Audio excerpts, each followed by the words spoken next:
My name is David Walters. I'm a 67-year-old activist originally from New York, but now living in California. I was in the IBW for 20 years in power plants and Pacific Gas and Electric. I sat on the San Francisco Labor Council.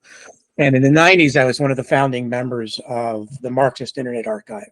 And I still work as an admin there, which probably doesn't need any introduction at all. So I wanted to introduce the speakers. The order of the speakers will be Dan, Eric, and then Bill at the end. Dan Botz was a truck driver and founding member of Teamsters for a Democratic Union. He's the author of bunches of books on the American labor movement, rank and file rebellion, Teamsters for a Democratic Union, which was published in 1990, A Troublemaker's Handbook, How to Fight Back Where You Work and Win, from Labor Notes in 1991, Cesar Chavez and La Causa, New York, 2006. He's also written several books on the Mexican labor movement, and if I remember correctly, he was the sponsor of Mexican Labor News. Perhaps you can comment on that. He is currently a member of the National Writers Union. He's taught at the School of Urban and Labor Studies at City University of New York, but now retired from teaching. Eric Blanc, who will be going second, author of Red State Revolt, The Teachers' Strike Wave, and Working Class Politics, 2019, and Revolutionary Social Democracy, Working Class Politics Across the Russian Empire, 1882 to 1917, by Brill. We have to find out if that's coming out by Haymarket. Eric Blanc is an assistant professor of labor studies at Rutgers University, researching new workplace organizing, strikes, digital labor activism, and working class politics. His writings have appeared in journals such as Politics and Society, New Labor Forum, Labor Studies Journal, as well as publications as The Nation, The Guardian, and Jacobin. A longtime labor activist, Eric is an organizer, trainer in the Emergency Workplace Organizing Committee. Bill Fletcher Jr. has been an activist since he was a teenager. Upon graduating from college, he went to work as a welder in a shipyard, thereby entering the labor movement. Over the years, he has been active in the workplace community struggles as well as electoral campaigns. He has worked for several labor unions in addition to serving as a senior staff member, a person in the National AFL-CIO. Fletcher is a former president of Trans-Africa Forum, a senior scholar for the Institute of Policy Studies, and has a leadership of several other projects. Fletcher is the co-author with Peter Agard of The Indispensable Ally, Black Workers and the Formation of the Congress of Industrial Organizations, 1934 to 1941. The co-author with Dr. Fernando Gapsanen of Solidarity Divided, The Crisis in Organized Labor and a New Path Towards Social Justice, and the author of They're Bankrupting Us, 20 other myths about unions. Fletcher is a syndicated columnist and a regular media commentator on TV, radio, and the web. So we're going to give each speaker 15 minutes just by introducing the whole thing. Ted and Mark, among some others, and myself are moderators of the Mark's Mail mailing list and website, which has about 400 members, where we discuss centrifugally all sorts of different issues, as one might imagine, on the internet. We tried, and we're very conscious about gender representation here, and we totally failed in that in terms of the speakers. And it's been a continual discussion on the Mark's Mail list as well about the lack of women participants, which is on us, not women participants. So we're going to just double our efforts to make sure that we have 50% of the participants, if not more, to be speakers. We did have a few women participants at the last forum we had, but in this one, we definitely should have had it, given the dynamic role that women who make up a majority of new workers joining unions, Eric can correct me on that, who should be represented here, and we failed in doing that, and we admit that. So each, like I mentioned, and Ted had mentioned, each speaker will have 15 minutes, and let's start with Dan.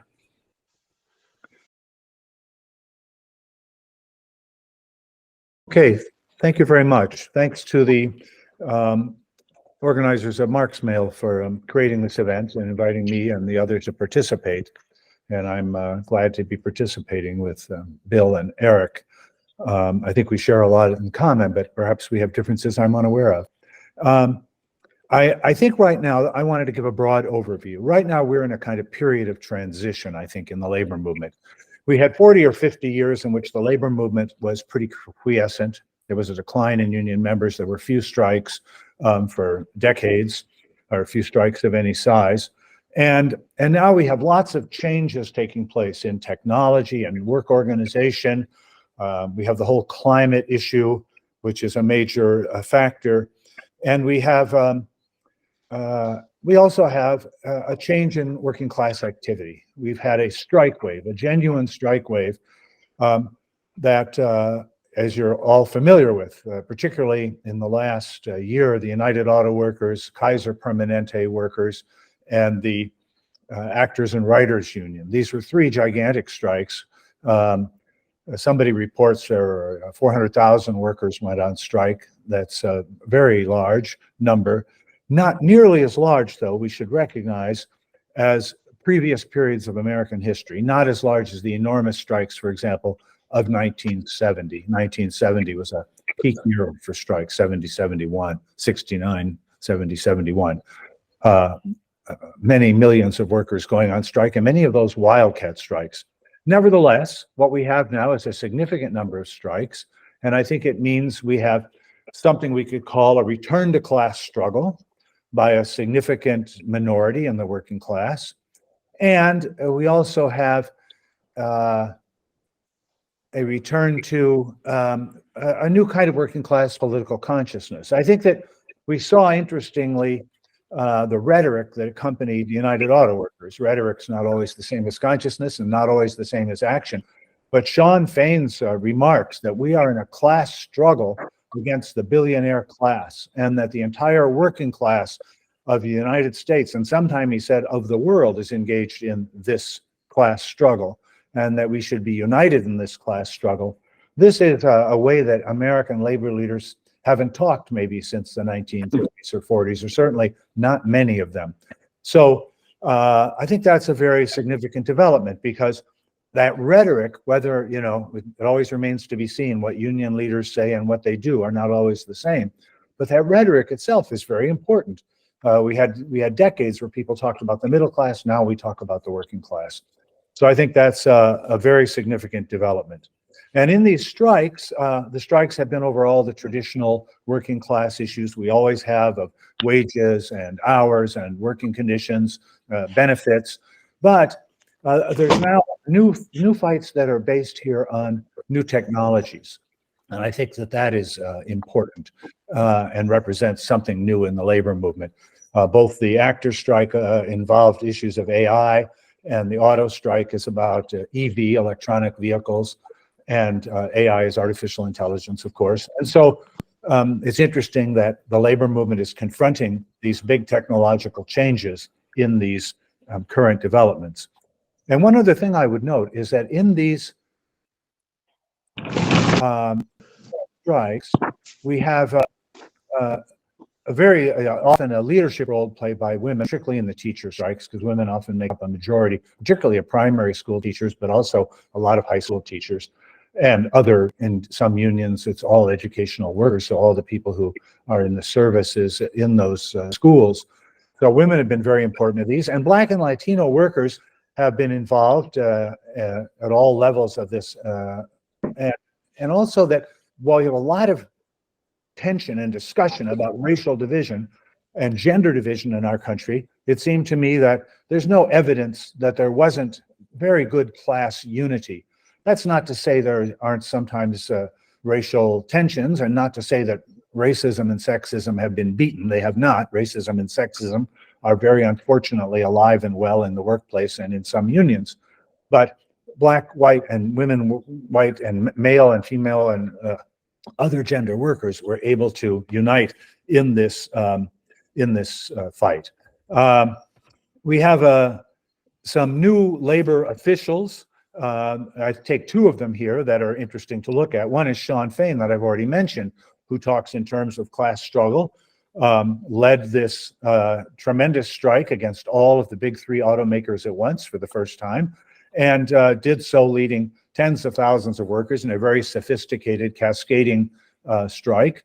And he's also, interestingly, just called for a general strike in 2028 based on getting union officials and union members to coordinate their contract expiration dates. That could have a tremendous impact if that were done. One can't rely on the union officials to do it. I think in all of these discussions, I think it's important to remember that the labor bureaucracy is a social caste within the labor movement.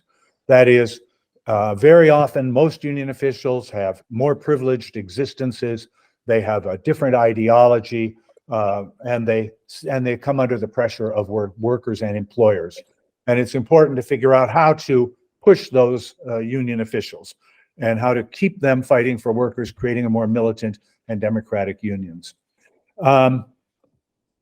On the question of labor politics, we've just seen that Sean Fain, this guy who's in the vanguard, I would say the auto workers are the vanguard of the union movement at the moment, and just led this terrific strike, also just endorsed Joseph Biden to be president of the United States. So this is also an interesting kind of contradiction. That is, this is a capitalist party. It's a conservative in many ways. On the other hand, I think we all understand that that labor in general would rather work with Democrats than Republicans, and very often labor sees the Democratic Party, especially public sector workers, having that relationship to the Democratic Party as an alternative to class struggle. But at this moment, the overwhelming fact is Donald Trump as a candidate.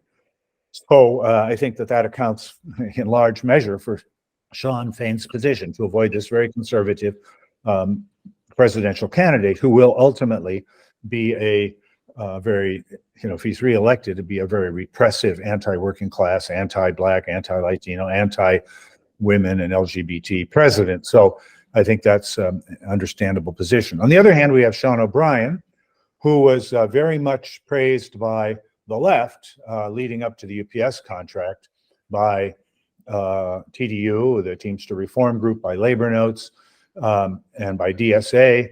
And I think, and I know that he disappointed many rank and file left activists in particular, but other people too, because he did not fight for the part-time workers in the way he might have. And so the part-time workers got partially left behind in this. And he didn't pursue the strike. People have said labor needs to exercise. If you don't exercise, your muscles atrophy. Labor's biggest muscle is the strike, and if you don't use it, it goes away as a possibility. And so it's unfortunate, I think, that there wasn't a Teamster strike. That might have been better for the Teamsters, one more from TDU, and be part of a broader labor fight back. He recently has also flirted with Donald Trump and the Republicans. I think you heard after the meeting with Trump and some rank and file, the meeting with Trump of O'Brien and some rank and file Teamsters, he praised Biden quite a bit in his remarks about the meeting with Trump. I think eventually he'll endorse Biden, but some people were very irritated, including some rank and file Teamsters, that he would meet with Trump.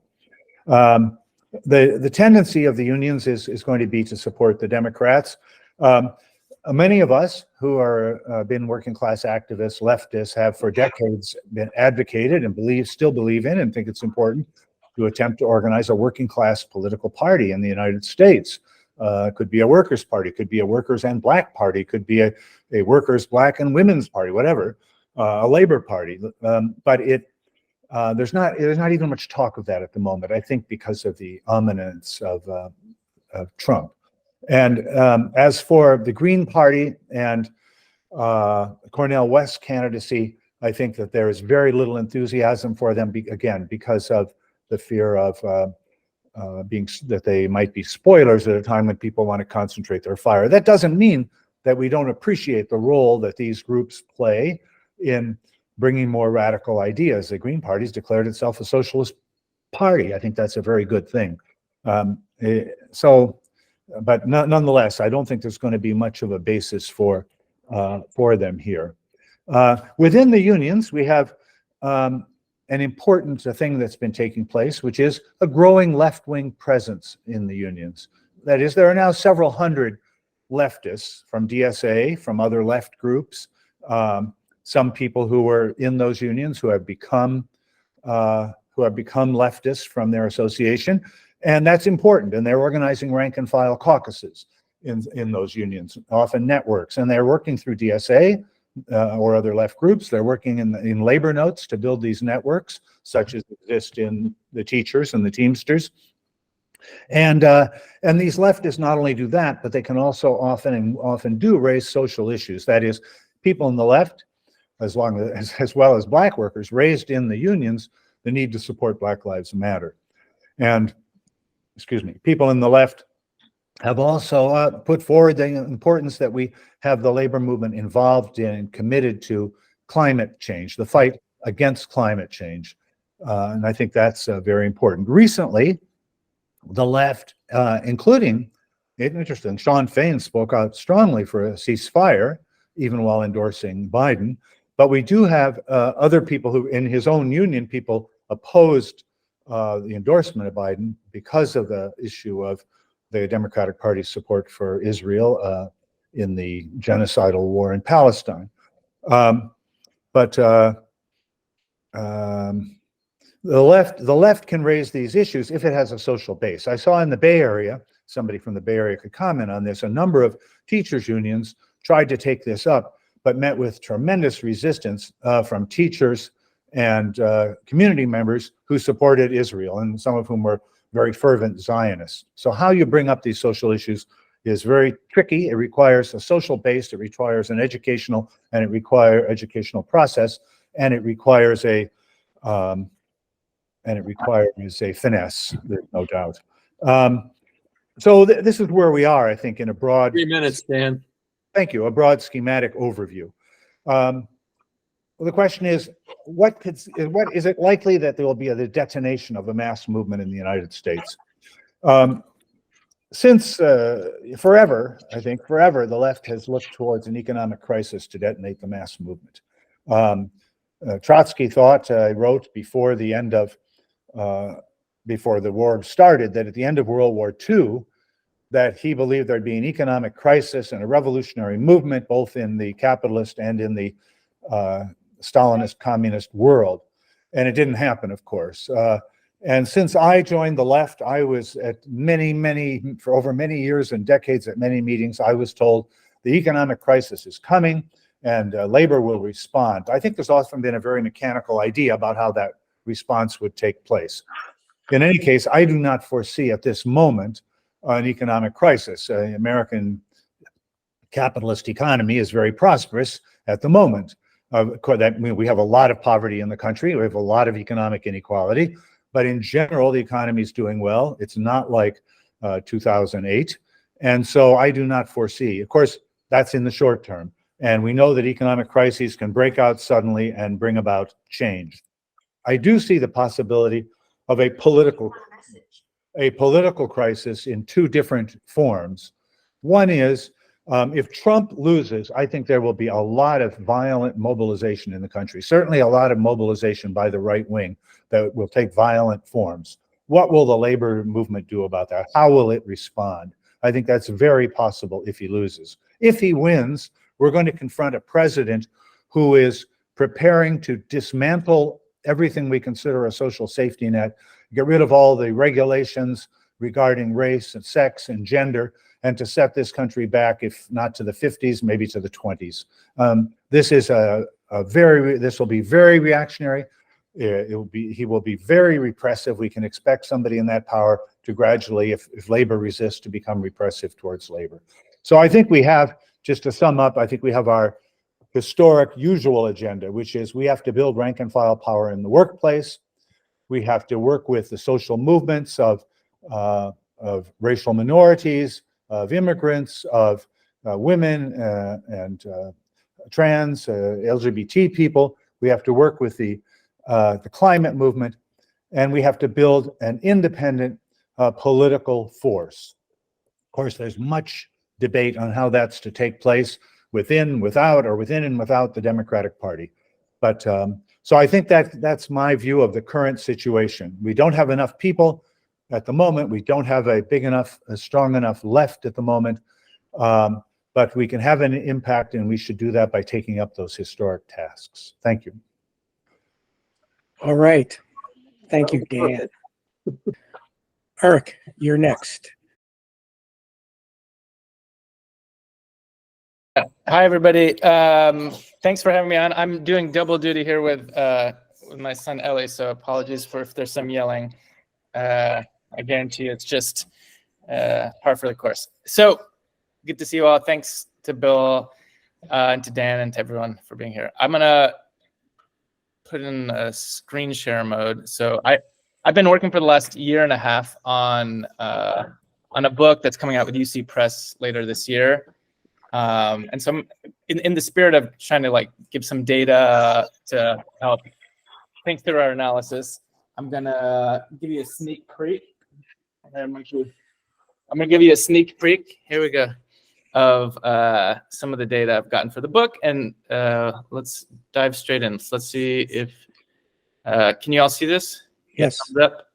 Good. Okay. So short version is I did a wide-scale survey. I got over 500 worker responses from people who unionized in 2022. So, thanks Starbucks, Amazon that year. But I reached out to every single drive with a research assistant then. So I think I have relatively representative data on who the sort of new cohort of union activists are and what the dynamics of their organizing is. Okay, so one of the things that I think there's been discussion about is to what extent is the organizing that's happening new?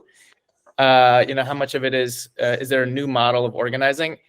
And I think that generally speaking, there is a phenomenon that is new, which has precedence or some continuity of this in the past, but it hasn't been seen at the scale and in the form of just recent years. And so it's worker-to-worker unionism. Basically, I'm talking about things that strikes union drives or union reform, but particularly I'm talking about new organizing in which workers organize on their own at first. So they do the initial organizing before affiliating with a union, or sometimes never affiliating with a union, and or in which the traditional responsibilities of staff are taken over by workers. So I think this is a broader thing than just, so here's a graph, who starts the drive, who gives workers organizing guidance. These are two qualitative differences that separate it from many different forms of traditional unionism. And so the kind of, this graph here gives a bit of a sense of the different forms that this has taken. Sometimes this has been independent unions like Amazon Labor Union or Trader Joe's United. Sometimes, actually most of the time, this has taken the form of drives that are initiated by workers in which workers start organizing on their own. So it's not just a hot shop where workers reach out to a union and say, hey, can you help us? We're fired up. Workers actually start the process of building organizing committees, doing one-on-ones, kind of building up their strength, oftentimes having a majority already, and then they choose to affiliate with a union. And so that's different. And I'd be interested to hear from Bill in particular and Dan, who've been around and can remember the 90s. I think this is a qualitative difference from the 90s into the last big attempt to make a turn towards organizing. There's a level of self-organization here that I don't think was present to the same extent, and that opens up new possibilities. And then maybe most interestingly, and with the biggest potential, there's unions that delegate big responsibilities to workers in a way that goes beyond even sort of the best traditional left organizing. So I'm thinking, what Jane McAlevey calls structure-based organizing, but really which a lot of good unions do, building strong OCs. This goes beyond that by giving tasks that are normally, even in those frameworks, done by staff to workers. So I'm thinking of Starbucks Workers United, in which workers are training workers across the country. So, you'll have a barista in Buffalo training a barista in Arizona. So the fact that workers are training other workers is different. whereas normally in the past you'd have staff training workers, and then the workers would reach out to their coworkers. And so we also see that in the News Guild. I'll talk about a little bit more about that. I think probably most ambitiously in the News Guild, and then also in UE's higher ed organizing. UE has probably had the biggest wins. UE has actually doubled its membership in the last year, just because of the huge wins it's made in higher ed. Oh, Ellie, oh, upset. So to continue, just to give you a sense of the News Guild, people should check out their program more. I don't have enough time to dig into the details fully here, but the long and short of it is basically every step that staff are normally do, they've automated it out, or automate is the wrong word. They made it so that there's a process through which workers become in charge of these steps, and they have a list of this online through Google benchmarks, through which workers take on, after extensive training, these tasks. And so this is a nationally run process, and it enables them to organize far more shops at scale and across bigger divides, including in organizing the South, than they would have been able to do when you have to send in a staffer for every drive. And so if people want, I can talk more about the details of what that looks like. But one of the, let's look at the screen, my buddy. One of the novelties then of this organizing is not so much its organizing methods. This is where it becomes a little bit tricky. By methods, I mean tactics used to win a drive. There has been some new methods, so particularly like Amazon Labor Union, but on the whole, my data shows that overwhelmingly these worker-led drives are doing kind of traditional tactics to win. One-on-ones, building strong organizing committees, inoculation, all of that. Oftentimes they're reading Jane McAlevey, they're reading Labor Notes, Secret of Successful Organizer. So I think we should be clear, that there's a difference between new models and new methods, because sometimes these get confused. That being said, I think the UAW's drive right now is testing the waters on even different methods. And so we can, if we have time, go into what some of these anomalies are as far as new tactics that are being used to win. But I think that the main novelty of what's happening is the potential of this new model is that it can scale and that it's cheaper. And that might seem like a sort of narrow way of looking at organizing. It's also more democratic. I think maybe it lends itself more to militancy because it puts workers in the driver's seat. But ultimately, one of the big limitations of the type of organizing that, at its best, the New Voices leadership did in the 90s and 2000s, Sweeney and company, or even some, unions like Unite Here, 1199 New England, some of the left unions that are really doing rank and file intensive work, is even at its best, these tend to be very expensive, very staff intensive to identify leaders. I've got good data on this. I can give you details of how we got it. But on average, it costs over $3,000 per worker to organize one worker in the United States. And so what this means then is that any chance of organizing tens of millions of workers or millions of workers has to find a different model. It has to find ways to rely more on workers than even the best kind of left unionism has up until recently, because there's just literally not enough money and not enough staff to scale up any other way. And so part of the reason that this dilemma is even more tricky than it was in the past is that the political economy since the 1930s has dramatically shifted. And this, sorry, give me 1 second. I'm gonna give Ellie a book. There you go, buddy. Everyone knows that the political economy is different, but it's oftentimes understated. And I think we should not understate how big the decentralization of the economy and the class has its implications. Essentially, you could in the 30s focus on big centrally located plants like auto and steel, and the reality is today, and I just wrote a long-ish piece on this on my Substack, so go into all of the sort of granular detail. But the long and short of it is the biggest corporations today don't depend on big, massive, concentrated workplaces. And so this raises the question of how would you organize at scale when the Starbucks is 15,000 workplaces. Even Amazon, which has bigger workplaces, still has over 1,000 warehouses. And so this makes staff-intensive organizing even less of a good fit for our current political economy because you need to be able to find ways to disperse your forces to organize at scale, very widespread number of battles. And you're not going to be able to do that in a staff-intensive way. Okay.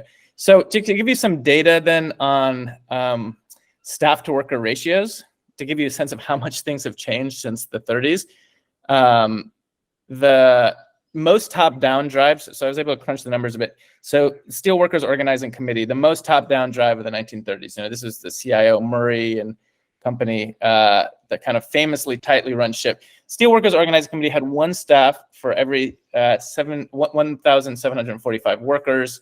UE had one staff for every over 2,200 workers. And in contrast, the best practice today, going back to the 90s, is one staff for every 100 workers. And so you can see how much of a shift there's been towards more staff-intensive practices. In contrast, you can look at the staff to worker ratios in the UE drive in higher ed of the last few years. And you're looking at numbers much more similar to what you saw in the 1930s. So this is a positive step. And I would flag that some of these didn't face intense union busting, but some of them really did. So, so it would be wrong to dismiss these as sort of like easy battles. MIT, for instance, had extremely intensive union busting. But anyway, the long and short of it is the staff to worker ratios, or you're looking at 1 to 2,000, 3,000, Minnesota 4,000 workers. You're going to need something to that effect in other industries as well. And it's not just sort of higher ed. Drives, for instance, that have won first contracts have some of these worker-led drives have won first contracts and have low staff to worker ratios. So you have Burgerville, a major chain in the Pacific Northwest, at 0 staff, as an independent union, at 0 staff, won a first contract. Qualitatively, which I don't have on here, also had no full-time staff. It has sort of some IVW help, but it was mostly worker-led. They won a first contract. This is the first coffee chain to get unionized. That's a Midwest chain with about 700 workers. They won as well. And then JFK 8, you see one staff, including Chris Small's staff here because he was getting paid by GoFundMe. For every 8,000 workers, Starbucks, I got the data, one worker for every 2,000, one staff for every 2,000 workers. So this gives you a sense of the potentiality of this new organizing model. I agree with a lot of what Dan said, so I'm not going to go over the kind of overview of the whole situation. But as far as the untapped potential, it's both the case that unions aren't funding organizing enough. Like 3 minutes, sir. Amazing we've organized this amount of new workers in the last few years, given that funding for new organizing has actually dropped, even compared to the way it was 10 years ago, to say nothing of 20 years ago or in the height of the 90s. So you have hundreds of thousands of workers who've joined unions in the last few years, despite a disinvestment from organizing. And this is not just that, it's also that workers' desire to do new organizing is being left on the table. So my data finds that only 30% of union drives ask worker volunteers to support new drives. So this is when unions organize a new shop, and then they don't even bother to ask the organizing committee members if they would support a new drive, which is a best practice. This is not even like the new model I'm talking about. This is just something that unions know they should be doing. Only 30% of them even do that. And so I surveyed these workers across the board. So workers who were not asked to support new efforts, what percent of them would be willing?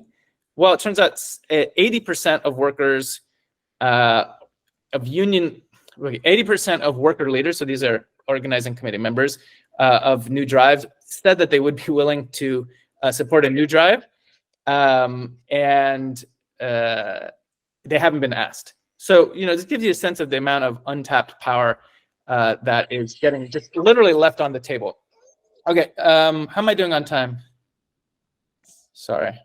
You've got a minute and a half. Minute and a half. Okay, so I'll just say a few last things then, as far as the extent to which the movement is just hype. There's been an argument, well, union density isn't up that much, it's just hype. Well, I don't think that's the case for the reasons that we talked about already, but also hype is important. If you're going to eventually get something like an upsurge or uptick, you need people to care about and know about labor much more than they do. They need to see it as central in the way that maybe we as Marxists do. And so it actually makes a big deal. It's a big deal that in 2022, you have unprecedented press coverage of unionization. So I found this 2022. You have increased worker initiative. Littler Mendelssohn, I got a quote there, the union busters. They're saying we haven't seen this level of worker initiation since we've been in business. And then also, just as far as Google searches, I found the data. You have questions, how do I form a union, has gone up dramatically starting in 2022. So you have more workers thinking about unions, figuring out how to organize in a different way, and trying to take that initiative. And I'll just end on, I guess, the point that this has potential that we don't know how far it'll go. Part of the impact of this is through union transformation. So like grad students played a role in eventually getting linking up with rank and file auto workers and transforming the UAW. And so I think that part of the impact of new organizing is in union reform, bringing in a lot of young radical workers to the labor movement, transforming unions from the bottom up. That's one big aspect of it, pressuring them to make a turn towards organizing. And I do think the generational aspect is crucial. I have a lot more data on the new generation. Average age is 27 of the organizing committee members that in the survey I found, oftentimes their biggest influence, or Black Lives Matters followed shortly after that by Bernie Sanders. So it gives you a sense of the types of people that are initiating new unions. And so I think a lot rests on this, on what happens over the coming years with this generation.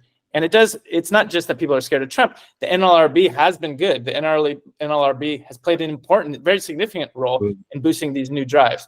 So I don't think it's just a question of defeating Trump, as important as that is. There is a positive aspect that, sort of surprisingly, the NLRB has played in helping allow space for this unionization effort to happen, and workers and unions need to seize that more. Sorry for Ellie's yelling, and thanks for the discussion. I'll leave it at that. Thank you, Eric. Thank you.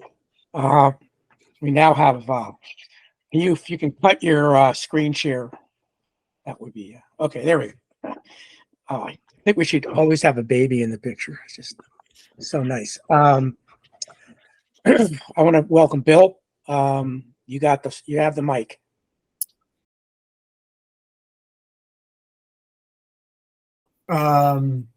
Greetings, good afternoon, good morning, wherever you happen to be. And I appreciate being invited. So I've been involved in the labor movement since I got out of college. And I was a rank and file activist, and in the 90s, went to work in the national offices, the mill handlers, SEIU, and the AFL-CIO. And during the 90s, as Eric was making reference to, there was an immense amount of interest in new organizing at the top levels of many unions and at the AFL-CIO.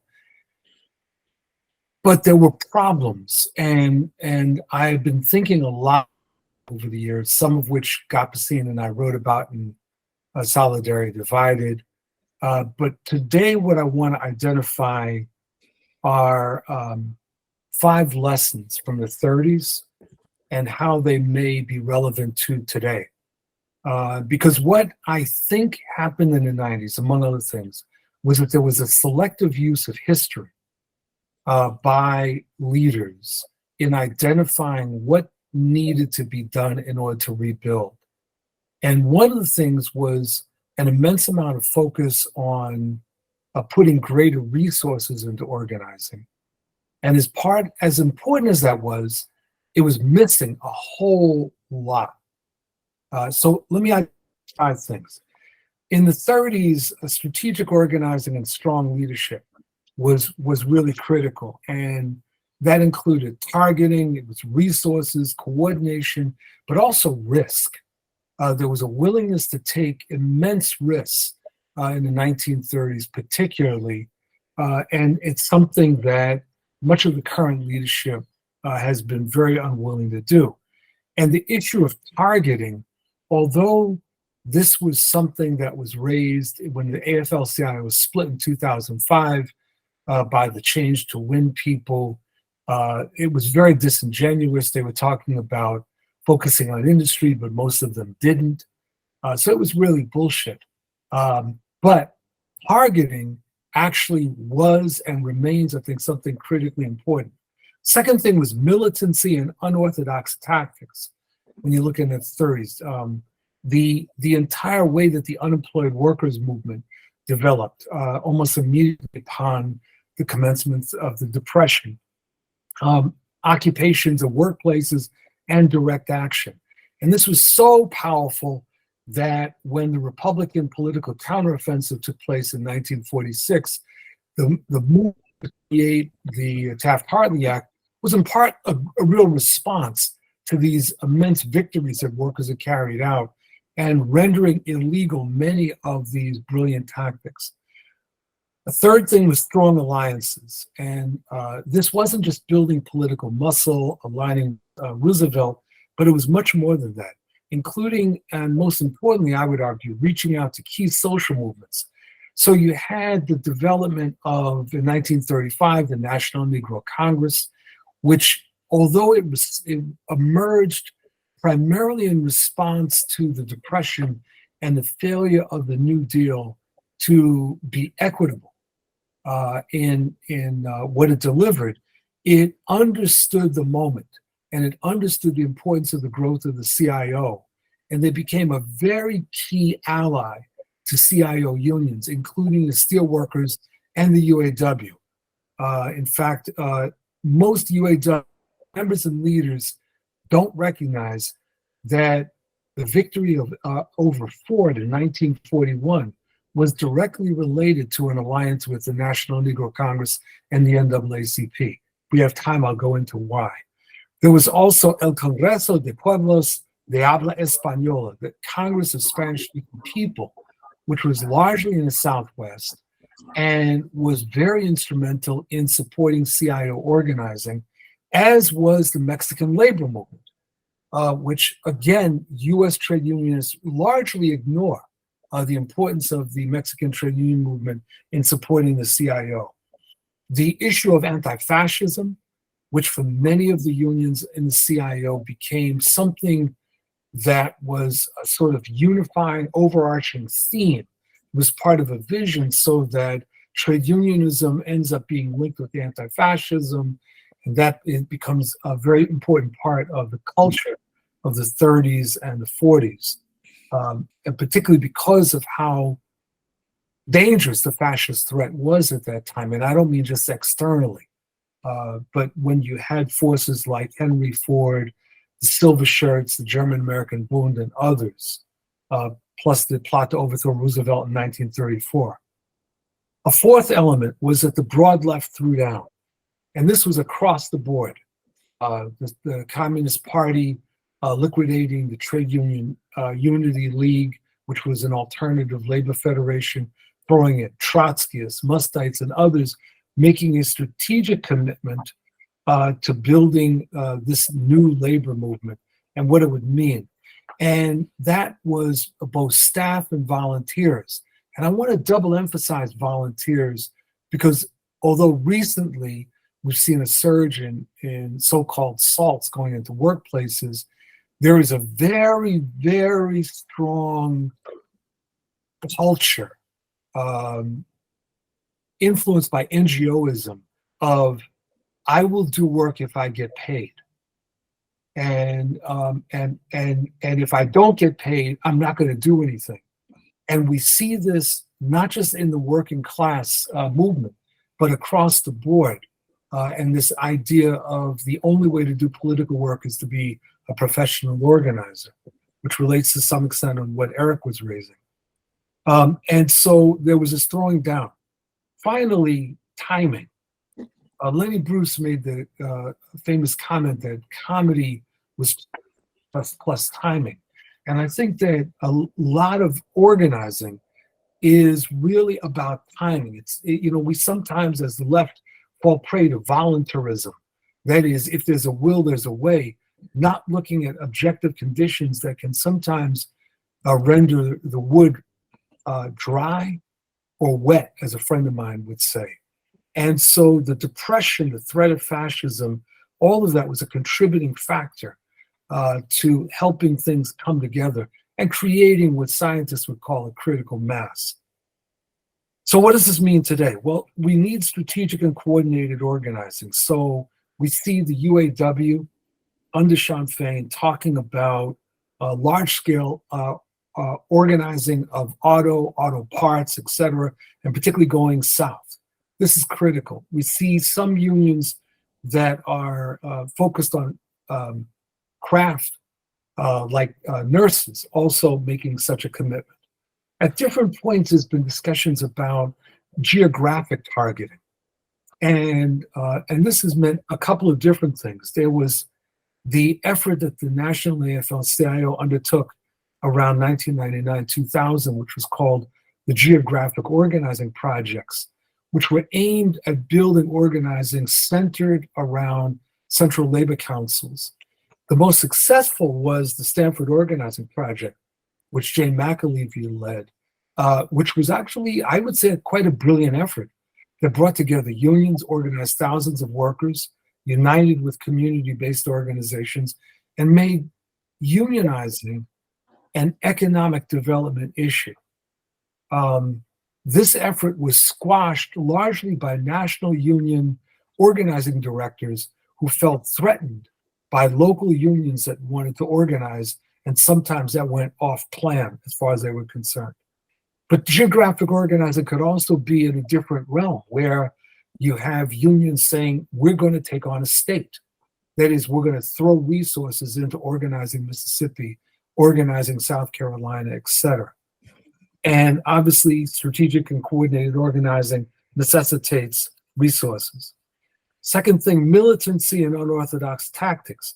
Well, we have 1199 New England, SEIU, and trying to reinvigorate in Connecticut and other parts of New England, reinvigorate contract campaigns, which have proven invaluable. We have not figured out what to do past Occupy or post-Occupy. Occupy was very successful in raising at an immense scale the issue of economic justice and injustice, but there was nothing following that. We've had the Amazon, Walmart warehouses organizing, and it's, in my opinion, too soon to tell in terms of where all of that is going. But one of the things about militancy and unorthodox tactics is that you've got to have a plan for the longer term. One of the things that we have to recognize is that militancy, mass movements, etc., if not translated into building institution, building organization, can result in counterattacks. We see this in 2020 in the response to the George Floyd murder and the historic upsurge that took place. But that didn't translate. It wasn't translating into building organization. And when that inevitably declined, the right wing comes back with a vengeance. And I think we have to study that a lot more. As we do this whole question and problem of independent unions, many leftists are entranced by independent unions. I'm not particularly sanguine on them. And if we have more time, I think we could talk about that. Third thing about strong alliances. So we had great success with examples like the United Food and Commercial Workers effort in Smithfield in North Carolina, which not only brought workers together across racial and ethnic lines, but really built a community component. The United Teachers of LA carrying a brilliant contract campaign and tapping into the citizenry and the population of Los Angeles. But there's also lost opportunities. Dan was mentioning the Teamsters.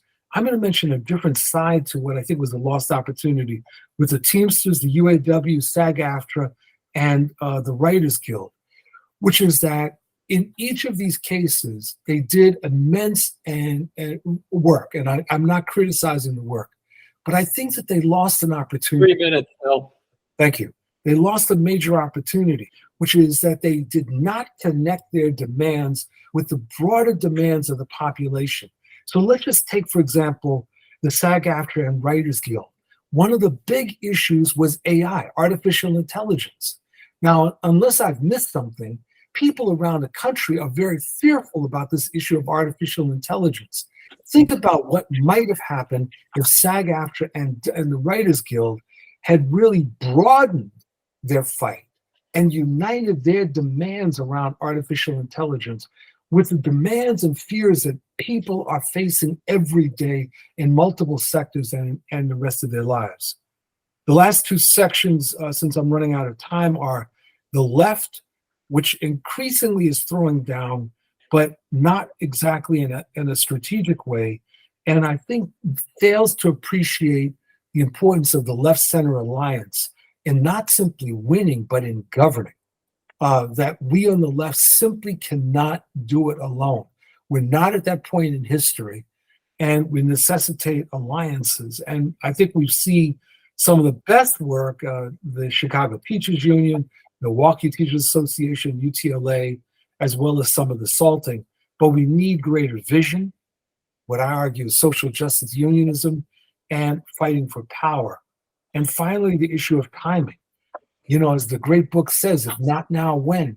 And if not you, who? Because we're looking at the crisis of neoliberalism. We're looking at this global danger of right-wing authoritarianism. And this is that moment. And history is very vengeful if you miss the moment. When that window closes, it may not open for a while to come. I'll leave it there. Thank you. Thank you, Bill. We can now take questions and comments. Keep it about 2 minutes. You will be notified if you run over. You can put your hand up by clicking on the button. And I don't know who gets to see that. So everybody can see it, David. Oh, okay. I didn't know that. This is the first time me moderating this. So just a few things before we start. I see, Bill, that you worked in a shipyard. I did too. I worked in the Navy Yard at NASCO. Where did you work? Quincy, Massachusetts. Oh, Quincy. Okay. So you were in the same union as me. You were in IUMSFA. Okay. That's correct. So, yeah, me too, in the Navy Yard.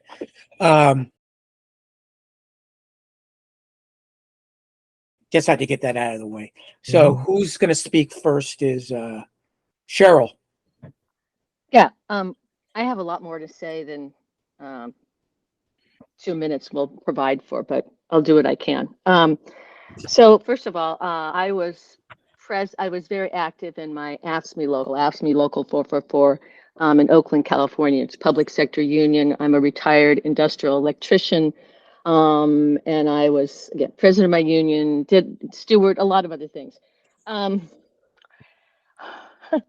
really not even sure where to start here.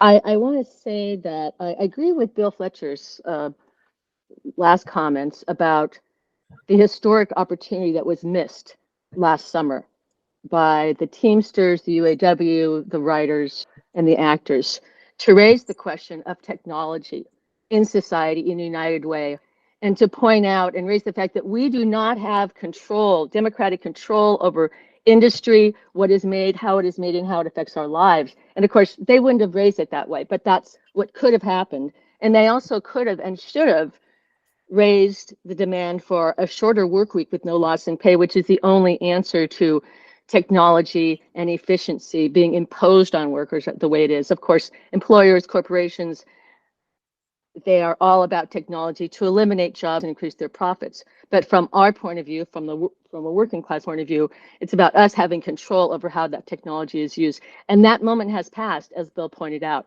That was a terrible mistake, but it wasn't really an accident because that's not the perspective, in my opinion, of how the unions are organizing. The main thing I want to talk about, and I'm just surprised that the speakers did not address it, but I will, and I hope that they will, which is in the 80s and the 90s was the beginning when of the team concept.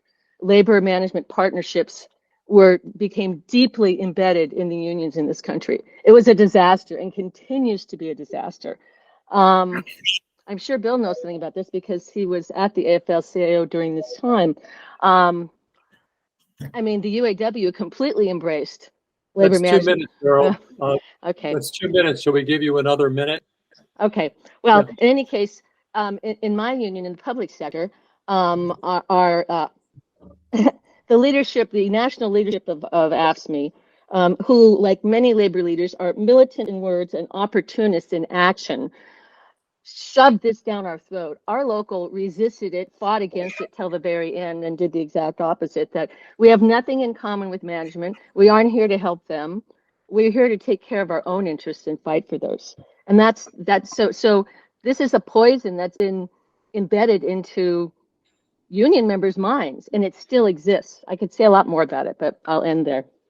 And next time, if you want me to speak about a labor-related topic, I'd be happy to do that. I was never a paid member of any union.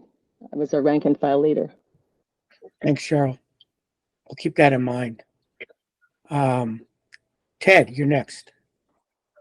Okay, well, thank you, everybody who came, and especially the speakers. A couple things. First of all, I think we haven't lost the moment. The most important thing about this moment for organizing, I think, is the very tight labor market in the United States. And this gives any kind of organizing a great advantage. The 1934 strikes were an uptick of employment after the bottom of the Great Depression. 1946, which Bill mentioned, also tight labor market. This tight labor market is not going to end. This year is a great year for contract negotiation and organizing. And I asked the three speakers to address the issue because I'm interested in what's coming up next. Second, I think in the 1930s, as Bill mostly had talked about, you had this relatively enormous mass of left-wing activists who were the volunteers, the worker-to-worker organizers that Eric was talking about. The Communist Party, the Trotskyists who became the Socialist Workers' Party, including the Mustyites, all of the anarchists who had been in the IWW who mostly came into the CIO. These were volunteer organizers. And if you look at the left parties in the United States, they're nothing. But if you look at the DSA, which is falling apart in many ways, it's big. And if you look at Black Lives Matter, Me Too, the immigrant rights movement, they were huge. And they haven't disappeared. But all of those millions of people who have been mobilized are still there. And if you look today at the Palestinian Solidarity Movement, it's huge. 3 minutes, Ted. Another minute. Oh my God. I spoke for 3 minutes? Yep. Yeah, sorry, 2 minutes. Hey, we might want to make it 3 minutes. This seems kind of short, but you want another minute? Let me just finish a couple sentences. The working class has changed. It's not the white men who dominated in CIO. It is a working class of women, of Black people, and especially of immigrants. And the organizers will be women, Black people, and especially immigrant workers.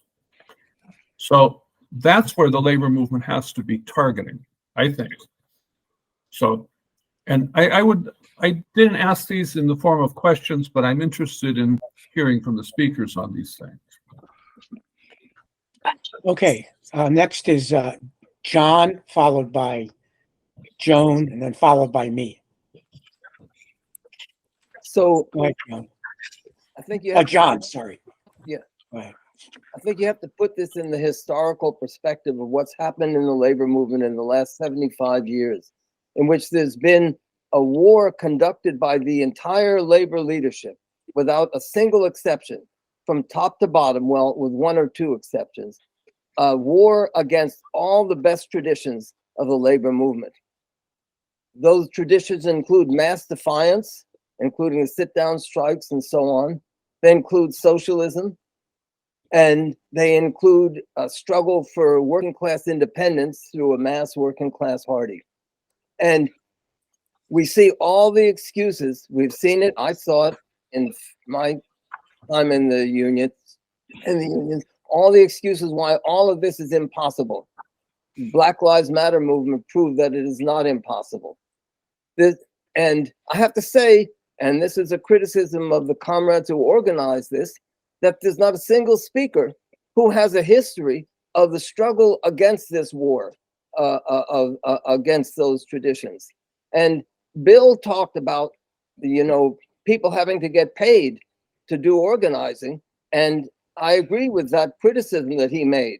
The only way to do the kind of organizing that's necessary is to remain in the rank and file. And I have to say, a lot of the speakers, quite frankly, all this talk about staff ratios, et cetera, it reminded me of the quote about Nero fiddling while Rome burns, or in this case, Gaza and Ukraine are burning, and in fact, the whole planet is burning.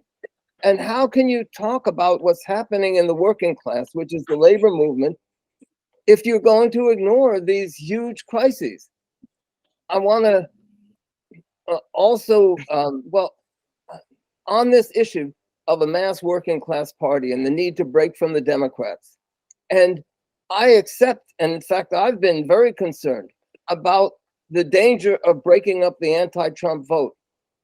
But there is not a single reason in the world why the labor movement could not run presidential candidates in every red state, for instance, and could not run working class and socialist candidates at the local level. So it's got nothing to do with the fear of Trump and so on. And it's got nothing to do with, oh, well, in 1928, we'll do something. Well, that is just kicking the can further down the road. These steps can be taken now. And the problem is that as a result of that 75-year war that I mentioned, this is an aspect of the problem, there's a massive alienation within the rank and file towards their unions. In my area in Oakland, most union members that I talk to just out in the street, they don't even know the name of their union because the unions are so absent from their lives. So we can talk all these nice things, all we like about all these things, but until we deal with these issues, until we are actually willing to get down into the trenches and that's 2 minutes, John. Why don't you take another minute? Okay, thank you. And until we're willing to get down in the trenches and as rank and file organize against this union leadership that has been conducting this war, until we do that, and until we also, and a major part of that is fight to break the team concept. This concept that the workers and employers have common interests. And what it really means is we have to concede to the employers common interests on the job, that is through contracts and so on, and also common interests politically, that is to say, through the Democratic Party.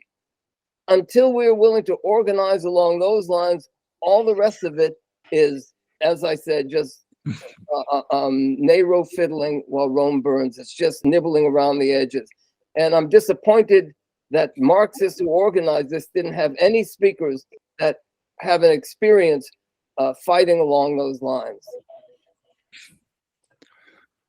Next speaker is Joan, then myself, then Harry. Hi, everyone. I'm Joan. I'm in Seattle. Just briefly, a bit about me. I'm from Detroit. Lived down the street when I was very young from Walter Reuther. My sister and I played with his daughters. I worked with one of them at summer camp. So labor, UAW in particular, has always kind of been part of my life. I've been in Seattle for a long time, although I'll always be from Detroit. And I worked at the University of Washington in the 80s, got active in our union, actually got my coworkers to sign cards to accrete into the, this is SEIU District 925, worked for the local in the 90s, did a lot of internal organizing. We were open shop, membership was 28% and in the dumps. So we trained a lot of union members, got them active and involved. In the 2000s, and I met Bill probably sometime in the early 90s. He was in Seattle doing a number of trainings. At the time, he was at the AFL, I think.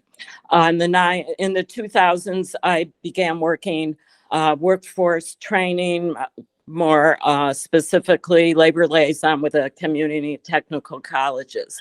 I no longer work, but I realized once an organizer, always an organizer. And this kind of goes to what Eric was talking about. I've spent more time these days talking to young people about labor unions, whether it's the lifeguard at the Y where I swim, who I hooked up with my union to talk about organizing. My union, like many others, has a number that's, under 100 folks. They just don't have the resources to organize. I go to a lot of films in Seattle. SIF cinema workers have recently organized. They're currently at the table. I've talked to many of them about what's going on. I'm always happy to give tips to the youngins about kicking their employers behind, because most of those employers need it. And again, it just struck me. I spend less time chatting with the women in the locker room and more time talking to the workers at the Y and any others, and giving them, a thumbs up on their attempts to organizing. A lot of museum workers, small groups of people have been organizing, and I'm really encouraged by some of the young people I've been talking to, because I think they totally get it and they're no longer willing to get screwed over with their life at work. All right. I'm going to speak, and before Harry speaks, actually, Harry's next. After Harry speaks and before I speak, I want the speakers to respond. I can tell they're fidgeting a little bit. So, so go ahead, Harry, and then we'll have some replies back from the speakers. Okay, this will be very brief, but I just first of all want to thank all three speakers. I found them all interesting and useful. But really, my question is about immigration, and it sort of follows what Ted had to say. And I do feel that that's a major issue. Of course, you haven't got time, speakers, to address all the potential issues, but I think that that's one that is a potentially very divisive one, and I think merits a cogent response along the lines, if you will, of what Bill Fletcher mentioned about the Negro Congress aiding unionization in Florida, which I had not been aware of. Thank you. All right. Dan. Dan, Eric, and then Bill again. Okay, thank you. Am I unmuted? I'm good. We hear you. Okay, thank you. I want to say first, I don't know why John Ryman would attack the panelists and say that we're not people who have resisted the labor bureaucracy and its crushing of militancy in the unions. I was involved for several years in Teamsters for a Democratic Union, and that was an organization founded without one union leader of importance on its steering committee. It was made up of rank and file workers, and in its early years was involved in leading several wildcat strikes. And the education that the TDU gave at that time was all about rank and file power. I also was an author of the book rank and file rebellion about TDU, and of the first edition of Troublemaker's Handbook, which dedicated a lot of time to fighting team concept. So I don't understand this of attacking the panelists rather than raising the issues and discussing it. And I'm sure that Eric and Bill, both of whom are also involved in organizing workers over many years, can speak for themselves, and people who have been critical of the kinds of policies that you discussed. I want to say a word about the UPS, about Teamsters missing an opportunity to reach out. Definitely true. The 1994 strike reached out to people who had part-time jobs all over the country through its campaign of workers need a full-time job. 1994 UPS strike was a model. Go online, Google, see Rand Wilson and Steve Early and Dan Botz, myself, who wrote a lot about the 1994 strike and its strategy there. On the question of AI, an interesting thing about SAG-AFTRA, Fran Drescher, I think, said that, who was the leader of SAG-AFTRA, led that to strike, said that she felt 1 million people in Los Angeles were being affected by that strike because of all the other people that work in the, all of the ancillary things related to the movie industry, to Hollywood. And so there was 1 million people that were being affected by that, even if the union didn't necessarily often reach out and appeal to them as it might have.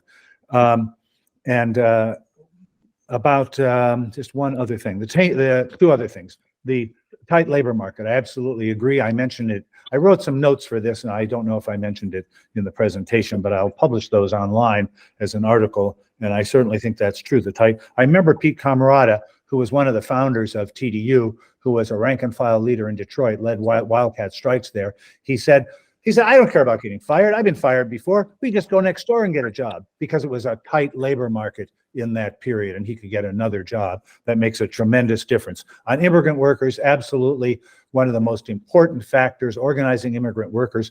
In New York, there are 60,000 delivery platform workers who deliver people or deliver groceries or deliver restaurant food to people. 60,000 workers. There's a group called Los Deliveristas that is organizing among them, but there's Latinos and many other kind of immigrants there. 60,000. That's as big as River Rouge. That's as big as any, practically, as any, and I think there's really more like 100,000. But and those people are beginning to organize. They need support. That's one of those hugely decentralized workforces. That's all. Okay, Eric. Hi everyone. Yeah, I mean, it sort of goes without saying you can't only talk about so many things when you have 15 minutes. So obviously we didn't talk about everything. Glad to have a chance to respond a little bit more. Yeah, tight labor market. This is one of the things that comes up in the data a lot of the interviews. Of the worker leaders I interviewed in 2022, 40% said that the fact that they could get a job, or a perception that they could get a similar job, was a major factor in leading them to organize. And so the fact that unions aren't seizing this moment, if for no other reason than the tight labor market, but that plus the pandemic, plus the good NLRB, is just really, I find it astounding. And I think actually, I've tried to make this point a lot, but I think if anything, the extent to which the current labor movement is missing the moment as far as new organizing has been understated. It's just really like a dramatic sort of. I agree with. Let's just say, but I agree with Bill. There are moments, and the moment is being missed. It wasn't just last summer, but it's continued. UAW, I think, shows us a sense of when you have a reformed leadership with a real militant politics, what it looks like to seize the moment. As far as a few other points, sorry. Oh, buddy. The left is playing a major role in the new union drives that are happening and in the reformed union. So the difference between UAW and the Teamsters is that, the rank and file and leftists, one the leadership and one and not in the other. And so you get a sense of the potential there. It's not just DSA, but sort of that young generation of militants is playing a huge role in this. And I think that goes for the immigrant question too. I think my impression from organizing and from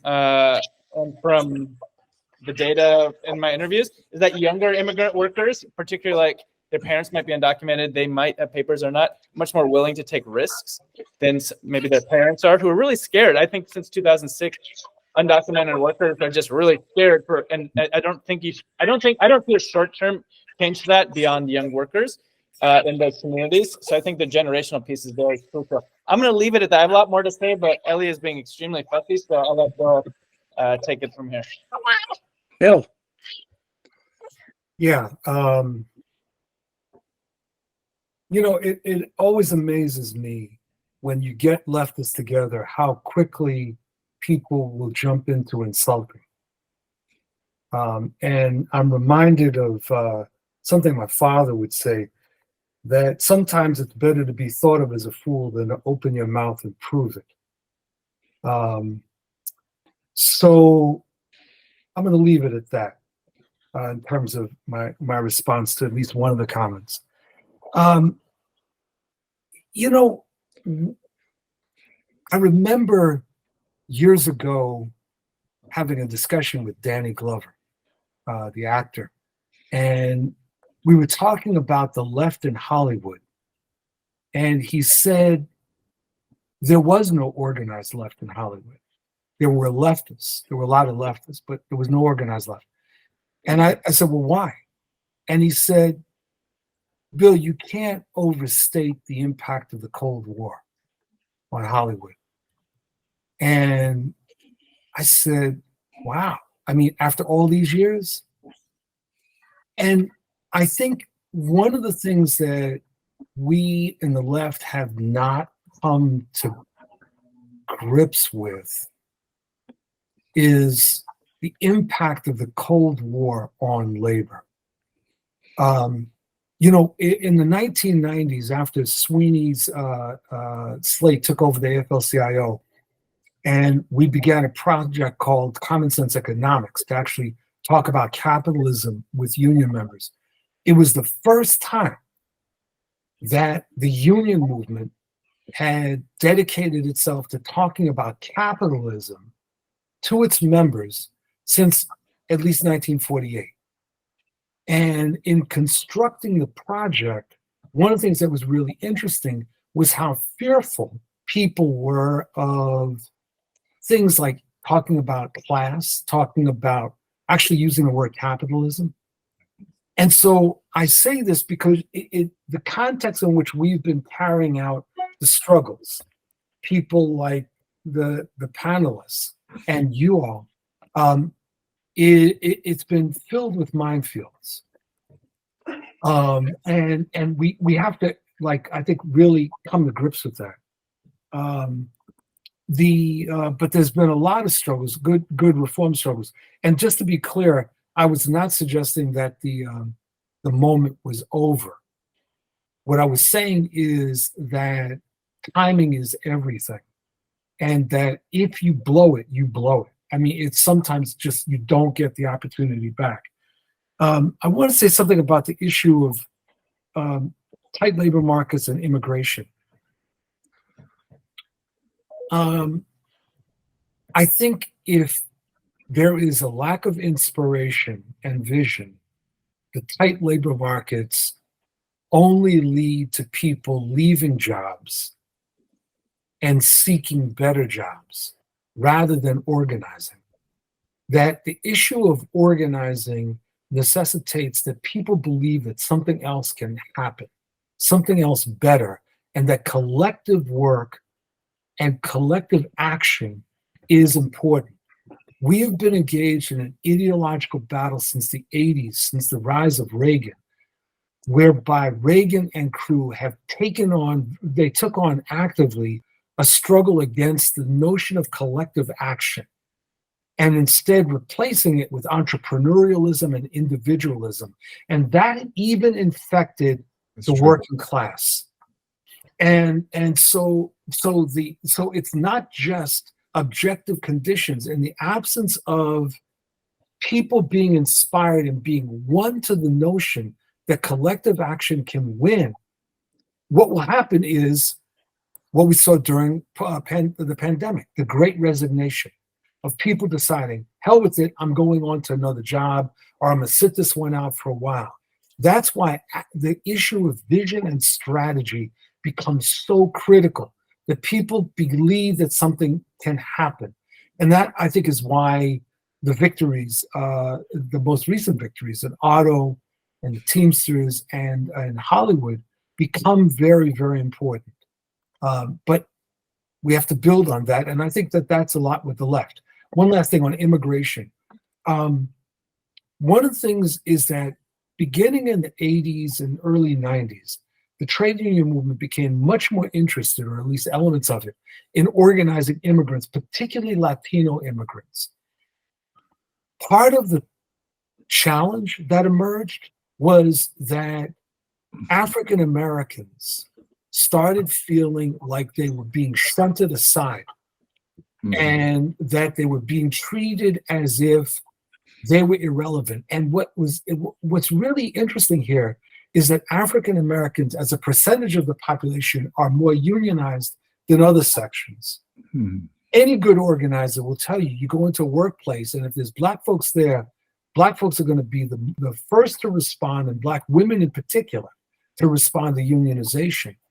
But when there was this infatuation with organizing immigrants, it was done at the expense of organizing Black workers, which created an immense amount of tension. Now, obviously, I'm in favor of organizing immigrants. Don't get me wrong.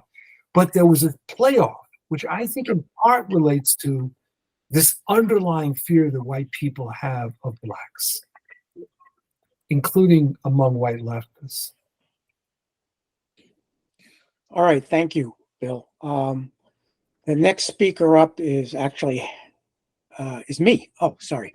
So I could say a lot of comments on stuff. One of the things is one of the best examples of worker-to-worker organizing in response to Eric's interesting comments was of the organization of the Central Conference of Teamsters, which was led by Farrell Dobbs and came after the 1934 Minneapolis Teamster strikes, started around early 1936 and never stopped.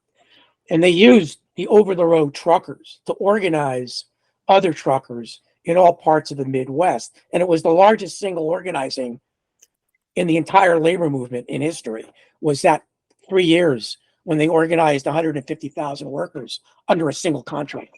I mean, it was sort of amazing that happened. And it was the basis for the later 1950s era, Jimmy Hoffa period of the master contract, the master labor contract.